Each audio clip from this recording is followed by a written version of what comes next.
Welcome back. So far, we've reviewed the different types of project organizations, including the advantages and disadvantages of each. We've studied the criteria that many use to select the appropriate organization style for our project. Now, in this lesson, we're going to review the project management processes that go into successfully managing a project. A project management process is a set of interrelated activities performed to create a product, service, or result. To manage a project successfully, we use a series of these nested processes to confirm that we're doing the right thing at the right time, and to assure that our activities are adding value to the final deliverables. The set of processes that we're going to review today, and as part of this specialization, are not the only way to successfully execute a project. However, they stood the test of time and proven themselves to be a reliable path to success. The Project Management Institute has identified what they are considered the key project management processes. These processes are documented in the PMBOK, which is one of the textbooks used in this course. These project management processes have been divided into 10 specific knowledge areas.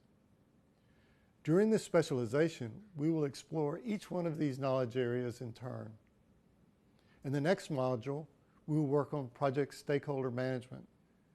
After that, we're working on project integration management, and so forth throughout the specialization until we've covered all 10 knowledge areas. These project management processes are also organized into 5 groups based on the status of a project or phase. In the initiating phase, we prepare the project charter and identify the project stakeholders. In the planning phase, we develop our plans and schedule and estimate, and we identify risks. In the executing phase, we perform the work, communicate with our stakeholders, and perform procurement and identify and manage our team. In the monitoring and controlling phase, we control the work, perform the change control, and control cost, schedule, quality, and risk. In the closing phase, we complete the project, perform lessons learned, and archive the project records. Table 1-4 in the PMBOK Project Management Process Group and Knowledge Area Mapping provides a great cross-reference to show how the 10 knowledge areas and the 5 phases of a project interact and in which area each of the project management processes reside. I suggest that you review this table when you get a chance. Now, the 5 project phases that we just reviewed look very organized and straightforward. They appear to progress from one phase to the next in an orderly fashion. Nothing could be further from the truth. In reality, they overlap with each other and continuously recycle as we adapt to the inevitable change in our projects. A more accurate picture might be each project is subject to change. As this change happens, we need to adjust our plans, change the way we execute, and update our monitoring and controlling.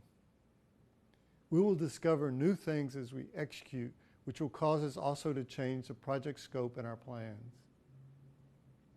We'll either be ahead or behind plan, causing change. If we're executing our project correctly, we should recycle the work processes and update our plans on a continuous basis as we get feedback from our monitoring and controlling. The biggest mistakes I've seen on a project are when the project manager commits to a plan and will not change.